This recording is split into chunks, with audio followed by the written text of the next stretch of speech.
Hello friends, welcome back to our channel. અમે છીએ the Gujju family in Canada. જેવી રીતે તમે ગઈકાલે જોયું, અમે લોકો ઝૂ ગયા હતા. જો તમે એ વ્લોગ હજુ નથી જોયો તો પ્લીઝ જોઈ લેજો. હવે અમે લોકો સાઇટ સીન માટે નીકળ્યા હતા અને અહીંયાથી અમે જઈ રહ્યા છીએ સ્ટેચ્યુ ઓફ યુનિટી જોવા માટે. બહુ જ મજા આવી, વાતાવરણ પણ બહુ જ સુંદર હતું. અને ઝૂ જોઈને લંચ કર્યા પછી હવે અમે પહોંચી ગયા છે સ્ટેચ્યુ ઓફ યુનિટી જોવા માટે. દૂરથી જ બધી જગ્યાઓ પર ગમે ત્યાં જતા હતા તો અમને દૂરથી સ્ટેચ્યુ ઓફ યુનિટી દેખાતું જ હતું, પણ અંદર જઈને જોવાની એટલી બધી અમને એક્સાઇટમેન્ટ હતું કે અમે લોકો ફટાફટ પહોંચી ગયા, ફોટોઝ ક્લિક કર્યા અને હવે અમે લોકો જઈ રહ્યા છે સ્ટેચ્યુ ઓફ યુનિટી.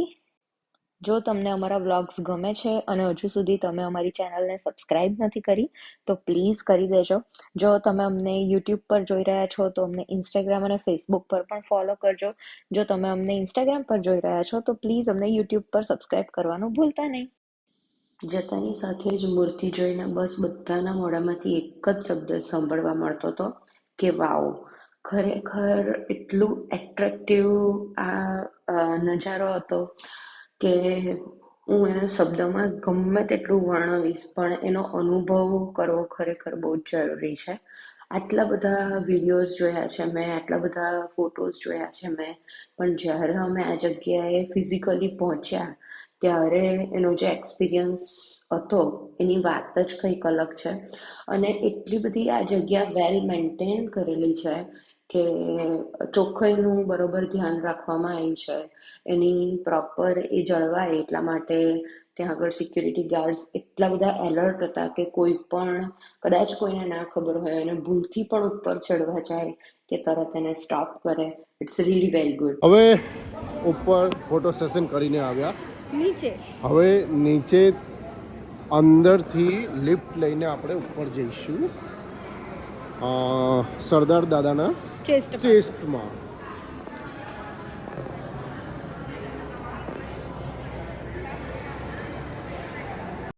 ત્યાં જગ્યાએ આ કન્સ્ટ્રક્શન કેવી રીતે થયું, જે આખી પ્રતિમા છે કેટલા ફીટ્સ ઊંચી છે અને એની પાછળની હિસ્ટ્રી માટે બૂથ આપેલા છે કે જો ટુરિસ્ટ આવે અને એમને જો હિસ્ટ્રી નથી પણ ખબર તો બધું ખબર પડે. આનો ફાયદો એ થયો કે પીહુએ બધું જ બહુ જ ક્લોઝલી જોયું અને સાંભળ્યું. ત્યાં એક થિયેટર હતું, એમાં નાનું એક મૂવી પ્લે થતું હતું કે કોણ હતા સરદાર પટેલ, એમનામાં આ ક્રાંતિકારી વિચારો કેવી રીતે આવ્યા, એનું એક નાની ક્લિપ હતી, એ પણ અમે જોઈ. અને પછી ત્યાં આગળથી અમે લોકો જ્યારે આગળ ગયા ઉપર ત્યારે પણ લાઈક વચ્ચે વચ્ચે ફોટોઝ અને વિડીયોઝ પ્લે થતા હતા કે જે તમે વાંચી શકો. એનાથી પીહુ સતત એને વાંચતી રહેતી હતી કે કેટલા છે અને કેટલા ફીટની છે, અને કહેતી રહેતી હતી કે મમ્મા આટલા ફીટ્સનું છે, મમ્મા આવી રીતે થયું હતું. તો એ મને ખરેખર બહુ ગમ્યું. ઘણા પ્રશ્નો એને નહોતા ખબર તો એ પૂછતી હતી, એનો અમે જવાબ આપતા હતા.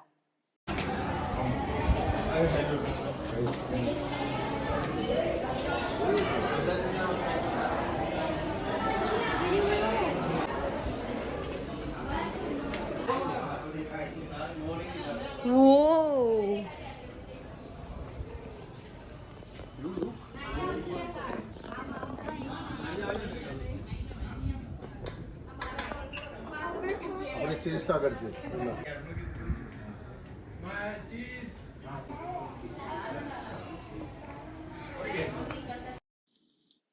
તો ફાઇનલી અમે લોકો વર્લ્ડ ટોલેસ્ટ સ્ટેચ્યુ ઉપર, જે એમની ચેસ્ટ પાર્ટમાંથી જે વ્યૂ દેખાય છે ત્યાં પહોંચી ગયા હતા.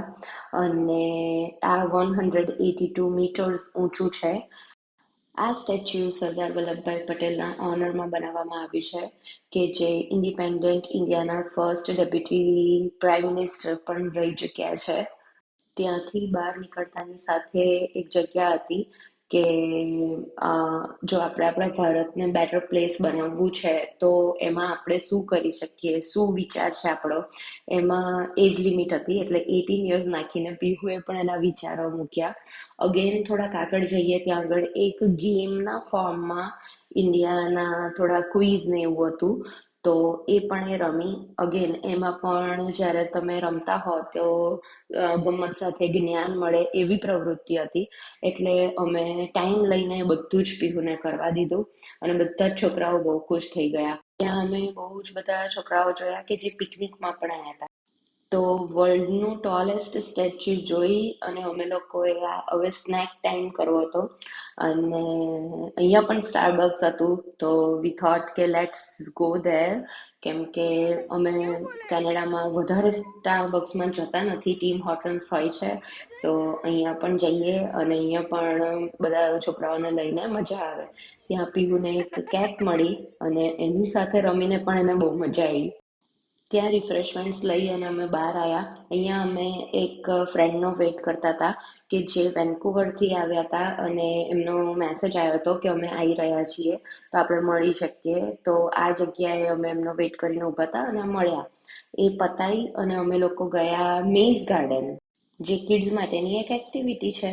જ્યાં જ્યાં નજર મારી યાદી ભરી બસ આપની. બનાવો. Okay so the next announcement is આપણે મેઝમાં જઈએ છે. બધાને ખબર છે આપણે સાથે રહેવાનું છે અને સર્વાઈવ કરવાનું. જો આપણે ના પહોંચીએ તો કંઈ નહીં, પાણી છે આપણી સાથે, સર્વાઈવ કરવાનું.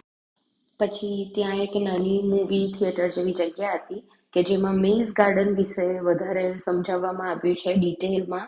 તો અમે ત્યાં ગયા. आओ भागे खेले जहाँ खुशबू के हैं मेले, कहीं धूप कहीं छैया, देखो अनोखी भूल भुलैया, मजे आएंगे गुम जाएंगे नए रास्ते बनाएंगे, कहीं धूप कहीं छैया, देखो अनोखी भूल भुलैया. देखा होगा श्री यंत्र सदियों से हम सब के लिए प्रेरणा का स्रोत रहा है. जो भी इसके संपर्क में आता है ये उसमें एक नई ऊर्जा का संचार कर देता है. श्री यंत्र की तरह ये भूल भुलैया आपकी सारी सेंसेस जैसे कि आंखें, नाक, कान, मस्तिष्क, स्पर्श और मन को छुएगी. कभी ચલો ગાઈસ. તો શ્રીયંત્ર પરથી પ્રેરણા લઈ અને આખી જગ્યા બનાવવામાં આવી છે. અને આ પણ અગેન મને બધી જ જગ્યાએ અહીંયા આગળ ગઈ ને તો એક વસ્તુ મેં ઓબ્ઝર્વ કરી કે એટલી બધી વેલ મેન્ટેન છે. બધું જ આ જે ગ્રાસ પણ છે તે પણ ટાઈમે કટ કરી રહ્યા હતા. ત્યાં આગળ અમને હેલ્પ માટે માણસો હતા. તો એ જોઈને બહુ જ ખુશી થઈ. एग्जिट आई लो इतना का भी है रास्ते, इतना का भी है. ઉડી જવાની. આ રહ્યું અહીંથી નીકળીને हाँ गई थी ઉડી અહીંથી ઉડી. इतना का भी है. हाँ जो આ એક્ઝિટ છે. એક્ઝિટ અહીંથી છે. જો અહીંથી આમ ત્યાંથી છે તો સામેથી છે.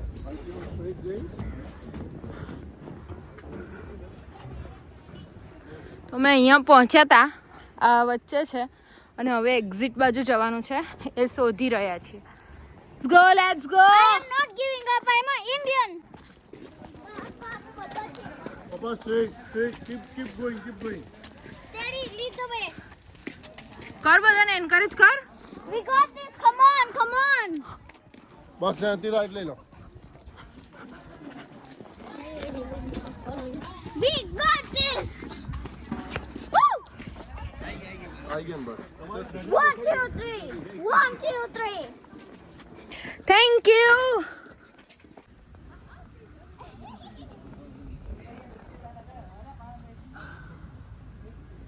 Okay. Yeah.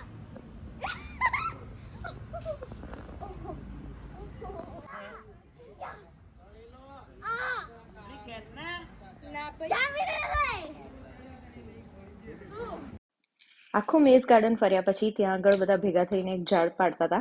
તો પીહુ, વત્સલ, જાહ્નવી, પપ્પા બધાએ ભેગા થઈને ઝાડ પાડવામાં હેલ્પ કરી. અને એ આખા મેં બધું ફર્યા એમાં સૌથી વધારે પીહુને આ કરવામાં મજા આવી. તો અમને પણ બહુ મજા આવી આ જોઈને. એટલી બધા બહુ હેપી થઈ ગયા અને છેલ્લે ઝાડ પડ્યું. તો આવો રહ્યો આખો એક્સપિરિયન્સ. બધા ખુશ થઈ ગયા હતા. અને ત્યાર પછી અમે લોકો નીકળ્યા સાઇટ સીન માટે. જે પિંક રિક્ષા હોય છે એ જ તમને લઈ જાય અને સમજાવતા પણ રહે કે આપણે કઈ જગ્યાએ છે, ત્યાં આગળ શું છે. તો વર્થ વિઝિટિંગ.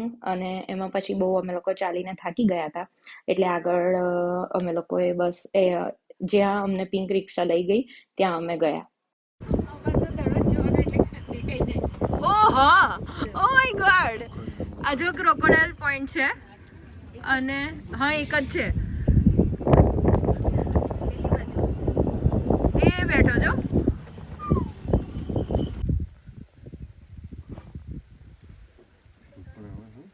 ખરું કે અહીંયા નથી એટલે ત્યાં તો હશે જ. એ લોકો બી વધી જાય તો ને એટલે એ લોકો પાછા પણ આવે છે.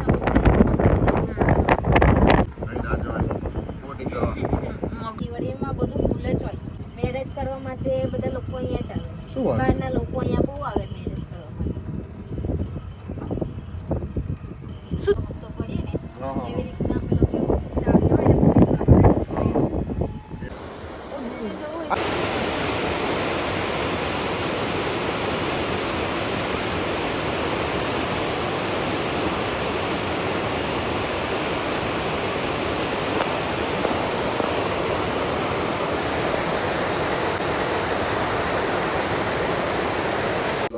તો આ પતાઈ અને અમે લોકો ગયા સ્ટેચ્યુ ઓફ યુનિટી જોવા માટે. ત્યાં એટલું બધું સરસ સનસેટ દેખાતો હતો. અને ત્યાં અમે લોકો સ્પેશિયલ સાંજે લેઝર શો જોવા માટે ગયા હતા, કે જે એક્સપિરિયન્સ અમારા માટે એકદમ સરસ અને અલગ હતો.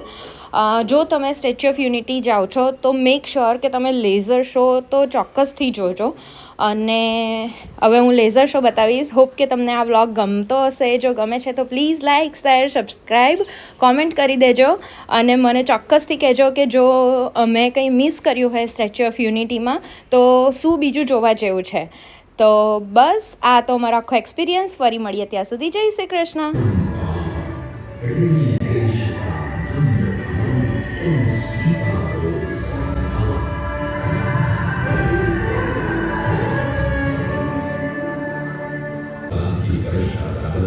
बैरिस्टर पटेल की जय और जीतों की धूम मच गई।